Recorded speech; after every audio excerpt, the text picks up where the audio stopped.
Bonjour et bienvenue dans cette nouvelle édition de PwC en direct. Comme toujours, n'hésitez pas à nous poser vos questions. Dans le chat, nous y répondrons en live. Nous sommes aujourd'hui le lundi 18 mai, jour de la Saint-Éric. C'est aussi l'anniversaire de Bernadette Chirac et de Yannick Noah. Pour nos auditeurs jardiniers, c'est le moment de planter le gazon, mais aussi la nette, le cerfeuil et la coriandre.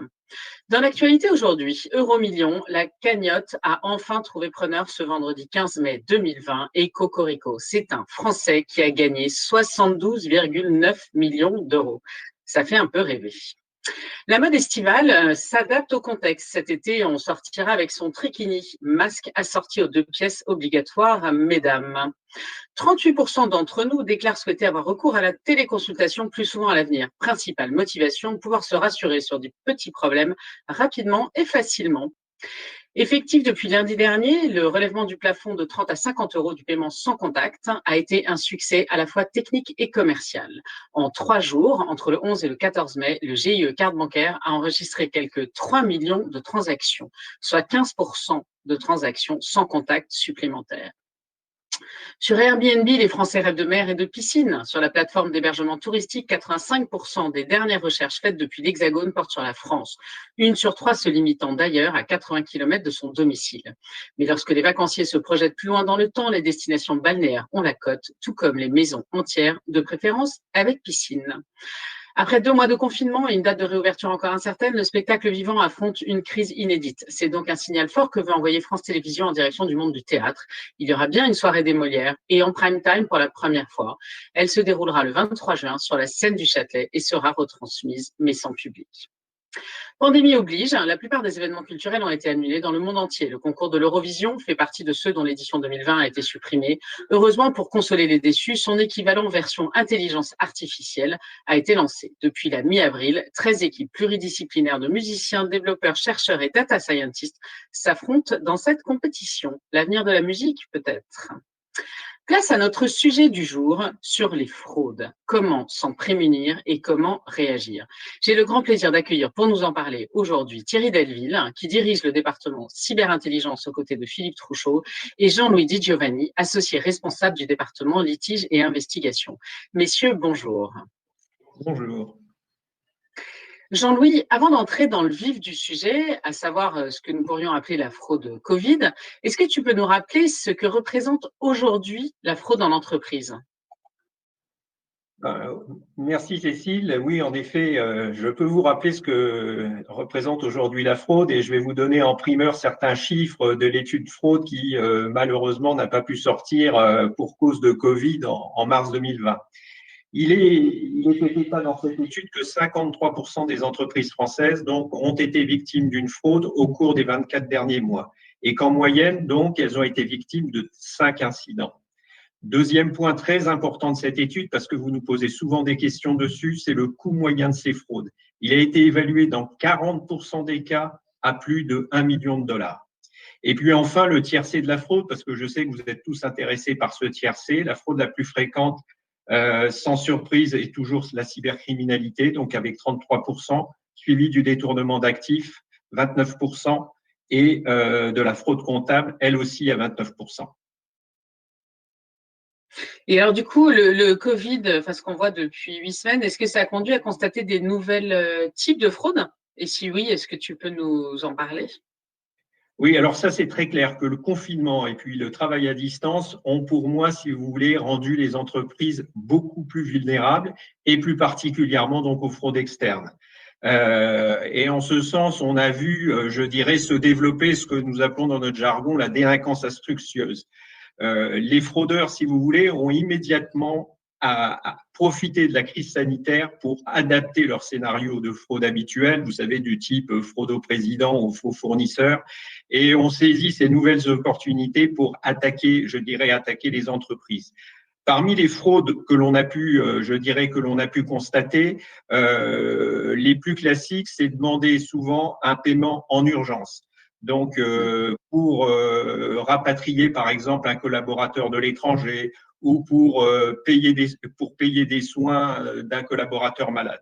Mais au-delà de ça, si vous voulez, on a vu de plus en plus de fournisseurs, de fraudeurs fournisseurs, qui étaient fournisseurs ou pas d'entreprise, donc de demander à procéder à un paiement, au paiement d'une facture en urgence, donc sur un compte bancaire souvent non usuel, pour profiter d'une opportunité liée au coronavirus et plus particulièrement donc la disponibilité soudaine de matériel.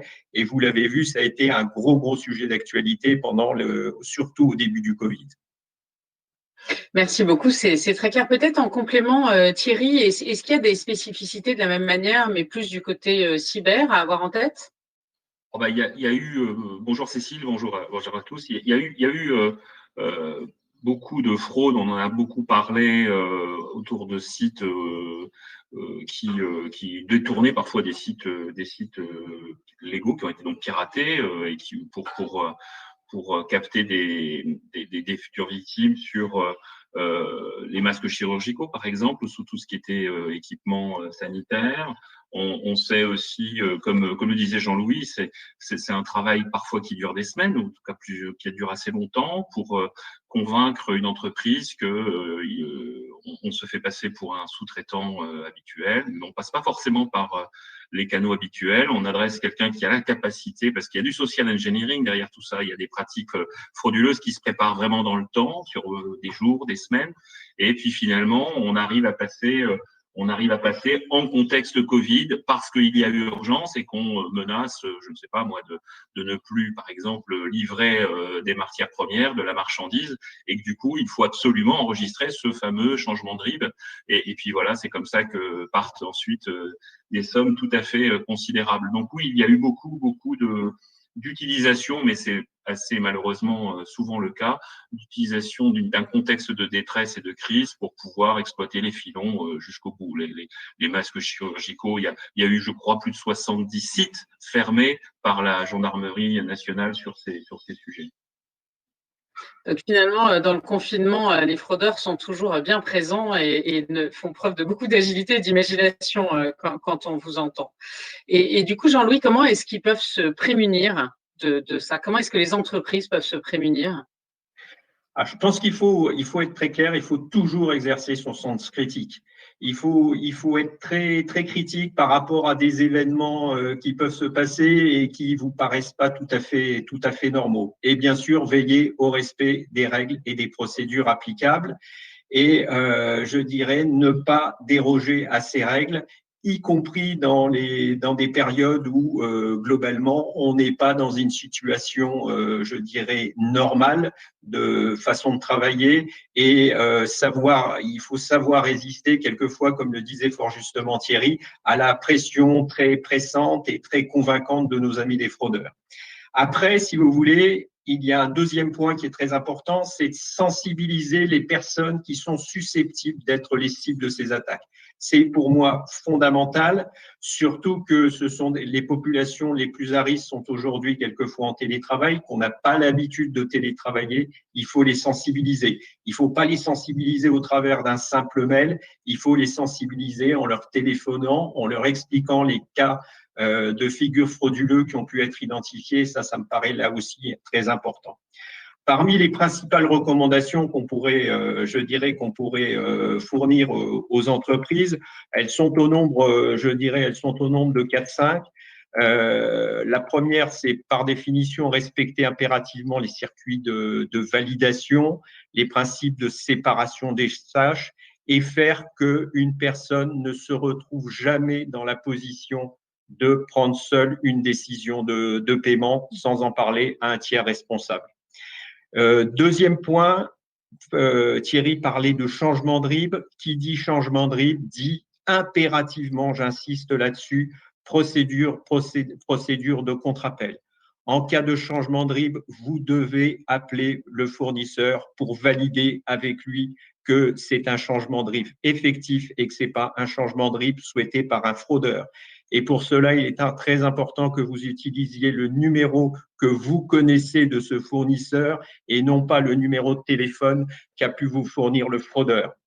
Il est important aussi, à mon avis, quand vous utilisez de nouveaux fournisseurs, parce que tout le monde n'avait pas besoin jusqu'à présent d'acheter des masques ou du gel hydroalcoolique, de vérifier la fiabilité et l'intégrité de ces nouveaux fournisseurs. et quelquefois de vous interroger aussi sur la pertinence de transférer des fonds vers un pays lointain, alors que, a priori, le siège social de cette société se trouve en France ou en Europe. Et puis enfin, on y pense peut-être un peu moins, c'est de faire un suivi, je dirais, quotidien de votre trésorerie pour identifier au plus tôt une sortie de cash qui aurait été, je dirais, une sortie de cash suspecte. Parce qu'aujourd'hui, très clairement, et on l'a vu au travers, je dirais, de certains de nos clients, dès lors que vous identifiez cette sortie de cash, dès lors que vous portez plainte, y compris dans des pays lointains, nous on a eu le cas de Singapour, on a eu le cas du Chili, et ben disons la police locale a pu diligenter des enquêtes, a pu bloquer les fonds qui étaient sur les comptes bancaires et nos clients ont récupéré tout ou partie donc des fonds qui avaient été détournés. Et un point sur lequel je souhaite insister, c'est que tout ce qu'on est en train de vous raconter là, très très rapidement avec Thierry, et ben malheureusement, ça n'arrive pas qu'aux autres et on est toujours très très surpris d'entendre les mésaventures qui ont pu arriver à certains de nos clients. Merci beaucoup, Jean-Louis. Donc, on a parlé pas mal des fraudes externes. Qu'en est-il des fraudes internes à l'entreprise? Ben, au niveau des fraudes internes, je dirais que moi j'attirais l'attention de tous, je dirais, nos auditeurs et clients autour du détournement d'actifs et plus particulièrement pour ce qui concerne les sorties de cash, puisque détourner un règlement client aujourd'hui à distance me paraît difficile. Par contre, les sorties de cash, c'est quelque chose qui est beaucoup plus aisé. Personnellement, je me focaliserai qui dit sortie de cash dit facture. Il y a deux façons je dirais, de frauder, c'est d'émettre, par exemple, une fausse facture ou de surfacturer. Et dans ce cas-là, donc, il y a une collusion, il peut y avoir collusion entre acheteurs et fournisseurs. Donc, il est très important, si vous voulez, de surveiller ces problématiques liées à ces détournements d'actifs. Et j'attirerai votre attention sur une chose dans le cadre de la gestion des risques qui doit être la vôtre, c'est que souvent vous utilisez des seuils donc pour faire approuver vos factures et qu'il y a un gros, je dirais, d'importants contrôles qui peuvent être mis sur les montants les plus importants, ce qui est tout à fait, je dirais, ce qui est tout à fait normal, mais que les contrôles sont beaucoup moins importants sur les petits montants et que les fraudeurs l'ont très bien compris. Et c'est ce que j'appelle, moi, les factures sous les radars où il y a, je dirais, peut-être qu'une approbation qui est donnée par une seule personne. C'est là-dessus où vous devez être beaucoup plus vigilant parce que c'est là-dessus où les fraudeurs donc vont entre guillemets vous attaquer, même si les montants sont petits, les actes sont nombreux et le coût in fine pour l'entreprise peut être important. Et enfin, je ferai aussi un focus au niveau des détournements d'actifs sur des choses auxquelles on ne pense pas spontanément. C'est tous les paiements qui pourraient intervenir, par exemple, sur des commandes anciennes qui sont toujours ouvertes et qui ne sont pas totalement utilisées. Par exemple, vous avez une commande qui était pour 100 000, le fournisseur n'a facturé que 95 000, et là, quelqu'un sait qu'il y a 5 000, donc qui pourraient être encore payés. Le schéma frauduleux et dans un premier temps, on en a parlé, d'envoyer donc une lettre mentionnant un changement de RIB, d'où l'importance de faire ces procédures de contre-appel dont je vous ai parlé. Et derrière, si vous voulez, d'envoyer une facture de 5 000 qui sera à un service qui la traitera automatiquement pour lequel le paiement sera émis puisque un accord a été donné à hauteur de 100 000. Et puis, il y a aussi ce que j'appelle, moi, les poches de profit latents sur des opérations anciennes.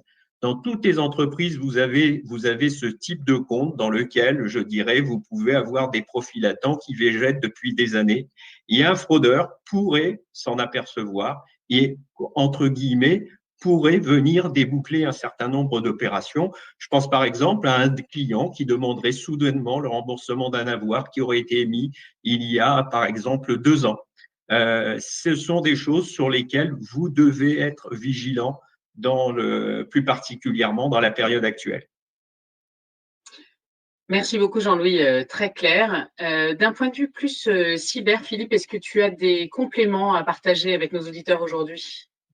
Oui, alors sur le volet cyber, moi je pense que ce qui est est important, évidemment, au-delà même de l'aspect purement cyber, c'est de voir que dans ce domaine, il est évidemment question de faits qui sont pénalement qualifiés. Hein. On est dans le champ de l'escroquerie, on est dans le champ de ces incriminations-là. Et il me semble tout à fait important aussi, évidemment, de rappeler aux entreprises que le dépôt de plainte doit être fait très rapidement aussi. Qu'il faut préparer le dépôt de plainte avec le maximum d'éléments possibles, de manière à ce que ce soit pris en compte par vraiment les services les plus compétents sur le plan judiciaire dans ce domaine. Il y a aussi pour des tentatives ou si vous pensez avoir été victime d'une tentative, il y a aussi des plateformes que met l'État en ligne, tout particulièrement les deux plus connues elles se recoupent d'ailleurs, hein, parce que l'une est reliée à l'autre, c'est cybermalveillance.gouv.fr, donc qui délivre pas mal de messages autour des fraudes en cours et autour qui recense donc les typologies de fraude. Et puis vous avez cette plateforme de signalement internet signalement.gouv.fr qui donc permet de vous mettre en relation directe avec les services d'enquête. Voilà, je pense que c'est important aussi de signaler que ces fraudes, elles doivent être dénoncées. Un point aussi en complément de ce que disait Jean-Louis, c'est qu'on rentre dans une période qui, sur le plan des activités des entreprises, va être assez intense, tout particulièrement en termes de dialogue social, et que dans une période de crise comme celle que nous vivons, mais aussi au regard des événements passés à travers d'autres crises, la menace interne dans ces cas-là a tendance à croître, et que ce qu'on appelle les insider threats est un risque. Le suivi de ces risques est tout particulièrement à regarder avec vigilance dans les périodes de crise. Par exemple, les entreprises où on annonce des restructurations, voire des plans sociaux, ce sont des choses qui également sont observées. Mais merci beaucoup Jean-Louis. Du coup, on a parlé des fraudes externes, on a parlé des fraudes internes. Est-ce qu'il y a d'autres risques de fraude sur lesquels les entreprises doivent être particulièrement vigilantes ? Oui, je pense, nous allons poursuivre le tiercé des fraudes que, je dirais, nous avons identifiées dans le cadre de notre étude, en parlant cette fois-ci de la fraude comptable. Je pense qu'il risque d'y avoir un vrai sujet au niveau de la fraude comptable, mais avec une approche qui va être un peu différente de celle qu'on pouvait avoir jusqu'à présent. Jusqu'à présent, quand on parlait de fraude comptable, on parlait plutôt d'embellissement donc des états, je dirais, des états financiers, ce qui, je dirais, pourrait être toujours le cas par rapport à certaines structures qui financièrement vont très mal, et pour éviter un dépôt de bilan, certains pourraient être tentés je dirais, d'embellir en effet ces états financiers et donner une information qui ne serait pas, je dirais, qui ne serait pas la bonne.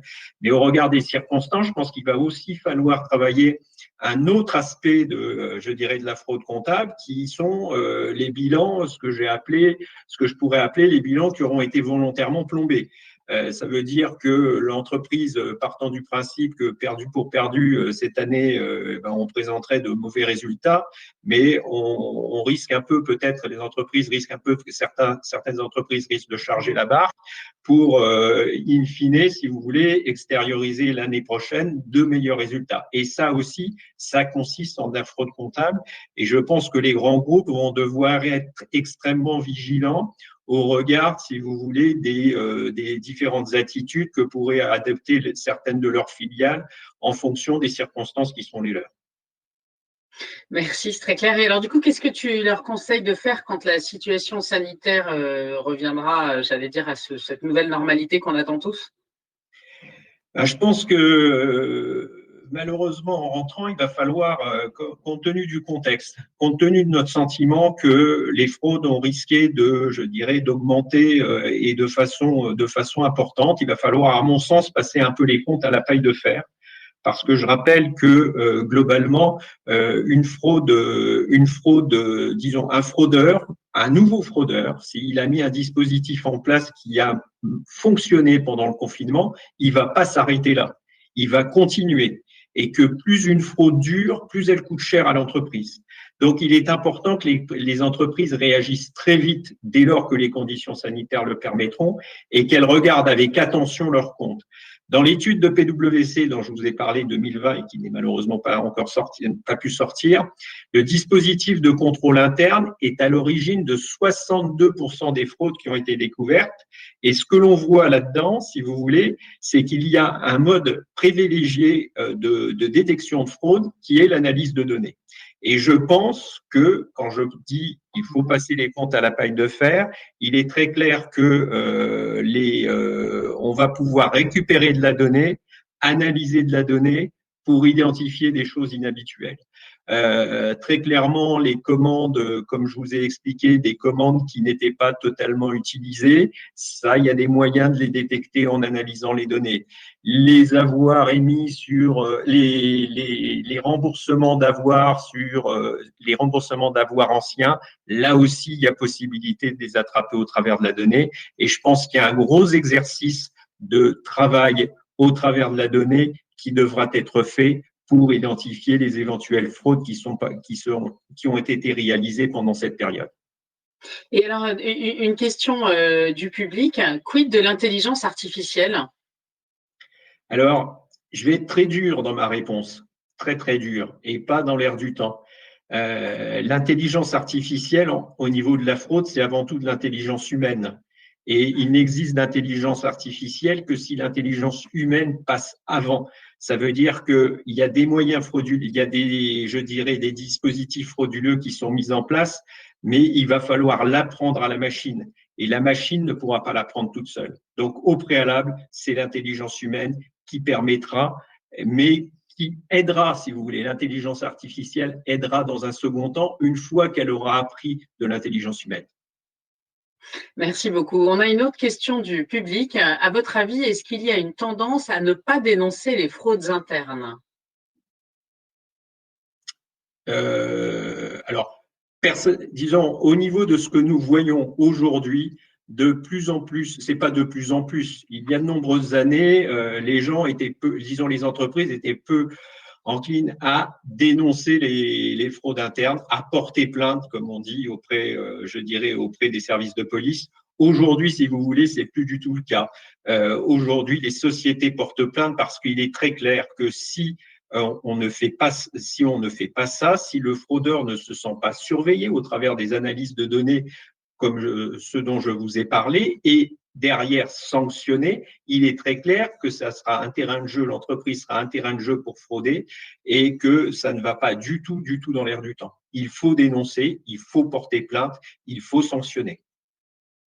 Et alors, peut-être en conclusion, Thierry, s'il y avait 3 grands messages à retenir sur ce sujet de la fraude, qu'est-ce que ce serait? 3 grandes idées, finalement, avec lesquelles nos auditeurs pourraient repartir. Je pense que je vais paraphraser ce que vient de dire Jean-Louis. D'abord, ça n'arrive pas qu'aux autres. S'il y a bien, il y a bien une certitude aujourd'hui, c'est que vous et moi, et nous tous, individuellement, on peut se faire avoir par des campagnes diverses et variées qui commencent par du phishing ou par des moyens téléphoniques. Enfin, il y a des vecteurs assez variés pour déclencher une fraude. Et bien entendu, au sein des entreprises, c'est la même chose. Et il n'y a pas je dirais, il faut être conscient qu'il n'y a pas véritablement de taille ou il n'y a pas de secteur. Hein. On est bien dans un champ qui s'applique à tout le monde.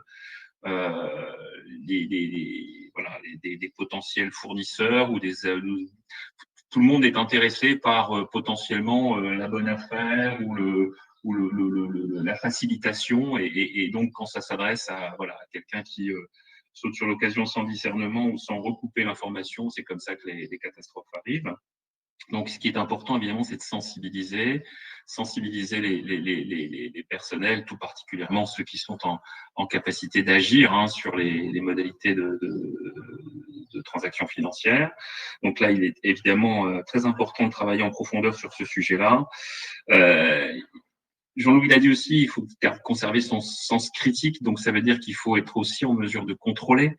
Alors, contrôler, bien entendu, a posteriori, c'est malheureusement souvent trop tard. Vous savez qu'il faut réagir très, très vite. Il est arrivé encore récemment quelques opérations ont permis de bloquer des fonds des avoirs qui étaient en train de transiter et de disparaître, hein, soyons clairs, en tout cas disparaître vers des lieux et des paradis ou des plateformes bancaires où il est absolument plus on n'est plus en mesure de les suivre ensuite. Mais en revanche, il est important aussi de contrôler en amont, de contrôler aussi, de débriefer, de travailler aussi sur ce sujet en matière de veille. C'est tout à fait essentiel de savoir de quoi et quelles sont les nouvelles pratiques et de se tenir informé. Il n'est pas non plus interdit, c'est même recommandé de s'entraîner, de voir si ce genre de cas de figure peut arriver, si la filiale dans tel pays est moins regardante sur des contacts qui arrivent par une personne pas forcément bien identifiée. Et comme l'a dit Jean-Louis, si on fait pas le contre-appel, eh bien voilà, c'est comme ça qu'ensuite on se laisse un peu précipiter dans l'urgence vers une situation très compliquée. Et puis après, je vais pas reprendre l'exemple de la paille de fer, mais c'est audité, hein, c'est clair. Il va falloir regarder dans le détail tous ces états financiers, l'ensemble de ces actions. Il y a un enjeu d'audit et puis de regarder un peu à travers une analyse en profondeur de ces données ce qui s'est passé. C'est l'enjeu de la traçabilité aussi, d'avoir une capacité à remonter le temps et de voir par où ça a pêché. Voilà. Donc ces trois actions-là, sensibiliser, contrôler, auditer à travers je dirais, des actions, c'est un suivi continu. Hein. La lutte contre la fraude, malheureusement, c'est pas nouveau. Hein. C'est vraiment une action, c'est très ancien et c'est quelque chose qui s'adapte très vite. Écoutez, merci beaucoup à tous les deux pour votre éclairage sur ces sujets absolument passionnants. C'est vrai qu'en préparant cette webcast, j'ai moi-même appris énormément de choses et j'ai réalisé à quel point, en effet, tout le monde était concerné. Donc, un grand merci à vous deux d'avoir partagé avec nous. Je vous remercie à tous, auditeurs, de nous être fidèles. Vous avez l'enquête de satisfaction qui doit s'afficher devant vous. Merci beaucoup de nous faire part de vos retours. Et je vous donne rendez-vous demain pour notre webcast dédié à la relocalisation, sujet du moment s'il en est. Et il me reste à vous souhaiter une excellente journée et à très bientôt sur PwC en direct. Au revoir.